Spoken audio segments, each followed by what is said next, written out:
Good morning mga paps. Mayroon tayong ituturo. Ito po ay Honda Click 150i. Naka 62 bore na yan mga paps. Share ko sa inyo paano pagtuno gamit ang Diagnose Tools. Ayan mga paps. Bore up 62. Honda Click 150i yan mga paps. Naka 62 bali 170 yan. 175cc na yan. Ano mga paps. Standard RPM. Ano po ba yung standard RPM nito dapat gawin ninyo mga pap? I-standard, ilalagay nyo sa standard. Ngayon may mga diagnose tool tayo dyan. Yan. Una-unan yung titingnan nyo mga pap, kakalasin kasi ang kilay nito mga pap nandito. Yan. Yan, kuha tayo ng Phillips screw. Yan mga paps, no? Yan nga, sinabi ko, Honda Click 150i, naka-bore up 62mm, standard RPM dapat, no? At ang kilay niya nandito mga pap, ito yung kilay niya, no? Pag dininaan nyo yan, no, open yan, no? May itinuro na po ako rito sa una kong vlog, panoorin nyo lang po yung iba't ibang kulay, may iba-ibang function at iba't ibang voltage din yan, mga paps. At itong diagnose natin, ayan. Ayan. Parasin natin. Kaya kung may mga diagnose tools kayo mga paps, panoorin nyo po paano nyo matutunan. Ito po ay 900 Pro. Matagal na natin ginagamit. Pagto-troubleshoot, pagda-diagnose, pagre-reset ng mga error fault code, no? Yan. Nakakabili lang po doon. Nito doon sa tropa natin. Keyline. Ayan po yung keyline 6 pin para sa Honda. Ayan. At keyline, main line. Ay ito, yung mahabang main line. Yan mga paps, no? I-share natin para may kunting ideya po kayo, no? Kunting kaalaman. Okay, sasaksak muna natin, no? Yan na mga paps, nailagay na natin.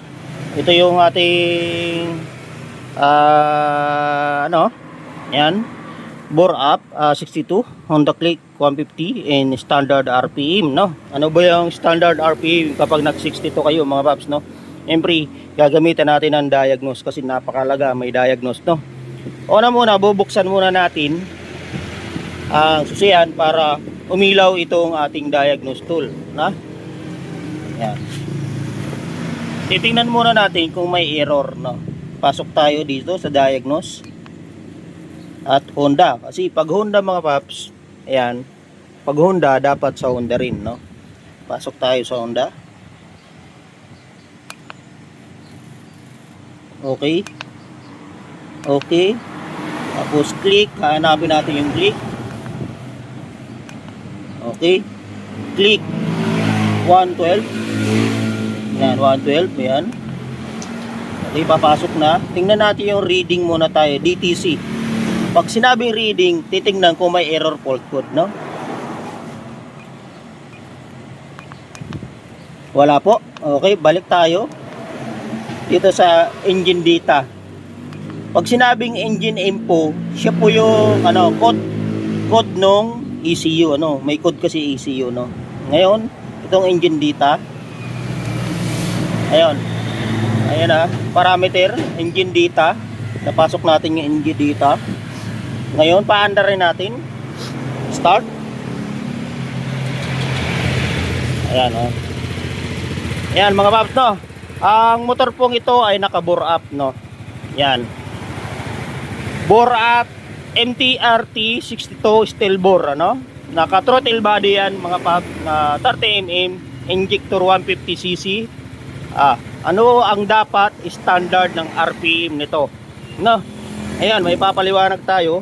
Pag mababa naman po kasi ang RPM mga paps, no? Ang RPM, nalulubat ang battery. Minsan mahina ang charge kapag mababa ang RPM, no? Pag mababa, pag 1,000, 1,2 lang, wag po ganun. Dapat nasa standard ito. Ating nakakarga yan, mga paps? Naka GBT5 na version 3 at naka cooling water coolant yan. Sa mga interesado po magpakarga, pumunta lang po kayo dito, Mechanic Doctor. Please follow, please subscribe YouTube channel. FB page, follow po kayo, YouTube channel, comment lang po kayo kung gusto niyo magpakarga. At kung gusto niyo magpatuno, mag-throttle body, yan, gumagawa po kami. No? Ayan na mga paps, ayan, dinadiagnose natin kasi nga bagong karga to. Ayan na. Ang head po niyan is stock, head is stock, yung cam is stock. Ang binago lang po natin diyan ang valve spring na sun racing na 5 turn. Yan lang po ang binago natin diyan. At ito. Yan nasa DTC voltage. Pasok tayo sa engine. Ayan po yung engine. Speed. Pasukin natin yan. Nasa 1314 lang. Ayan mga papo. Yan yung parameter. Yung parang pulso ng puso. Tumitibok, tumataas. Ganun lang yun mga papo. No? Para malaman nyo, kailangan natin i-adjust. Ang adjustan yan mga papo, lahat ng Honda Click nandito. Ayan. May butas yan. Ayan. Tutusukin nyo, yan yung air adjusting yan. Adjust natin, ganyan pagtutuno mga pap, nandiyan tunuhan yan. Tapos may diagnose kayo para ma-accurate nyo. Yan. Ayan. Ayan o.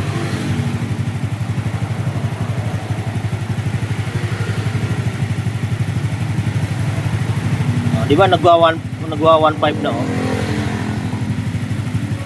Nagwa 1.5 na siya.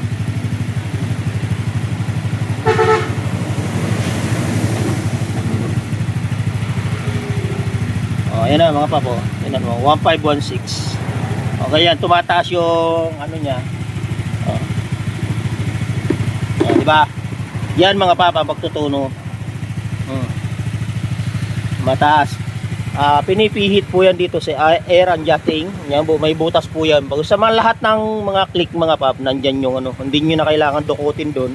Kasi malalim yan, pasikip. Ayan.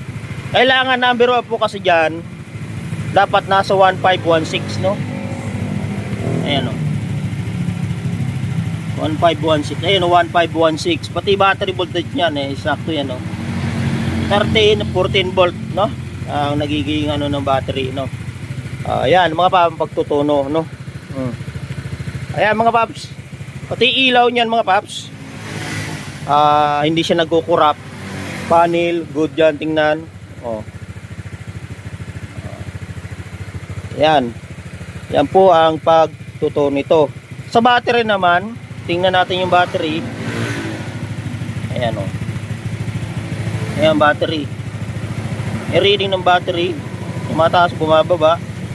13, 14, 15. Ayan. Sa battery naman yan mga paps.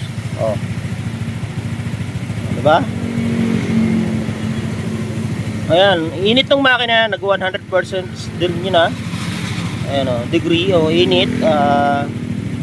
TPS niyan mga paps 0.41, no? TPS.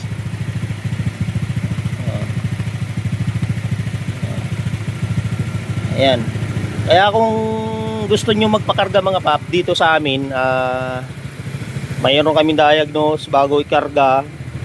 After ng makargahan, ayan, tinutuno talaga yan para matarget yung RPM standard.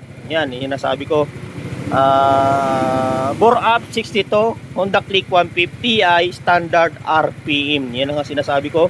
15, 16, 17 standard RPM tulad nito, no? Napakahalaga po ang na-standard ang RPM. Para sa minor, permis lang yung charging system. Natatarget niya yung standard na voltage papunta sa battery para hindi malubat. Kasi yung mga paps nakailaw na kasi mga headlight, mga ilaw, no? Kaya yung park light, yung tail light nakailaw na kasi nagko-consume din niya ng kuryente. At lalo na ang fuel pump, nagko-consume din niya ng kuryente yung fuel pump. Malakas din mag-consume yung kuryente. Kailangan po ang battery ay nasa mataas, no? 13, 14 volt. Hindi kasi pwede ang mababa ang voltage. Nagpupugak, kinakapos, Ang minor, pag binibirit ninyo mga pap, kinakapos din. Kaya yung nagiging problema. Yan, tumataas na siya mga papo, nagiging 1.8. Kasi pag mainit ng makina, tumataas yan. Ngayon, ibabalik natin uli yan sa, pag ganyan, kailangan talaga paiinitin yung maigi para ma-accurate, mga paps. Babalik natin.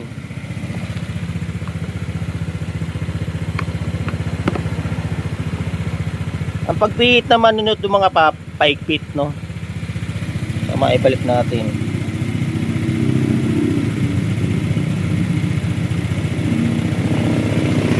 Ayan, o. Ganun mga pap, no? Pag pinainit nyo po 100 degrees Celsius na yung init ng makina, talagang tumataas yan. Normal yan, no? Pag mainit na, kailangan talaga ang motor, kapag gusto nyo itakbo, painitin nyo, no? Doon nyo malalaman bago nyo po itono, no? Okay, ulitin natin.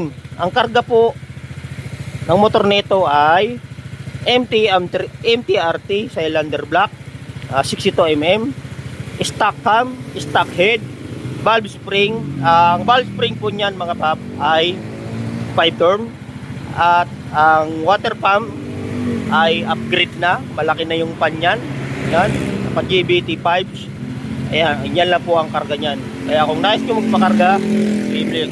At ito, sana maintindihan, panoorin nyo lang, ulit-ulitin nyo lang itong panoorin kung paano natin tinuno, kung ano ang karga ng motor nito. Ito po ay 9 years na, kaya napakatahimik pa, napakaganda. Kaya magaganda po ang mga makina ng mga B1. Kaya interesado talaga ako sa mga B1. Tibay, tatag, talaga nang matulin. May tulin po yan mga B1, no? Ay lakas. Matipid din sa langis. Hindi basta nagbabawas ng langis yan mga pap, mga B1. Matibay. Talagang kahit pang lalamove, pang joyride, laban ito mga paps, no? Okay. Okay, sana panood po kayo sa YouTube channel to. Araw-araw tayo open, no? Please subscribe my YouTube channel. Please follow my FB page.